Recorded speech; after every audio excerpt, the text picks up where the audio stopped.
taking action for you. KEPR Action News. Good evening and thank you for joining us. The spike in heroin use continues to make national headlines. And tonight we're learning that thousands of people are likely addicted to opiates right here in the Tri-Cities. So what's changing the percentage of users switching from prescription pills to heroin? Gina Lazara looked into the reasons why and even talked to a recovering addict herself in tonight's big story. An unimaginable struggle for many is a lifelong reality to 54-year-old Mary Burkhead. I still specifically remember that first time of using and the feeling it gave me, the feeling of warmth and the feeling of calm. Mary has been a heroin addict since she was 17 years old. I've lived it, I've lived it, if you can imagine such a thing, for 37 years. They say there's no such thing as an old junkie. We're either in prison or we're dead, and I'm living proof. I'm not dead and I'm not in prison. And Mary says heroin won every time throughout her life. It ruined 3 marriages. It's taken everything I've ever loved, ever wanted, or ever had desires for. It's taken away from me. So it was time she got some help.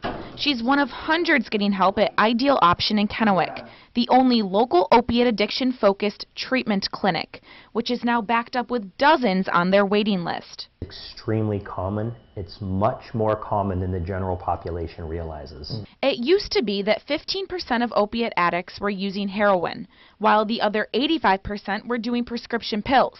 In recent years, that 15% has skyrocketed to half of all opiate users using heroin. To some extent, we as doctors have actually created this problem. Dr. Jeffrey Algier says they've overprescribed opiates for a long time, got a lot of people addicted, and now all of a sudden they're cracking down. And the street price of pills has gone way up, pushing people to heroin. I would sell my soul. I did. Sold my soul to the devil for it. Now Mary is on her road to recovery. A month into treatment, she's never felt better. It feels like I've been walking around with a 100-pound pack of bricks on my back, and somebody just lifted it up and ran off with it. As the number of heroin users rise, Mary hopes she can save 1 or 2 people from going down the trail she did. Then it would all be worth it. Gina Lazara, Action News. The local clinic took in 5 new patients today. 4 are heroin users. Now, in the next few weeks, they will be adding 140 new patients.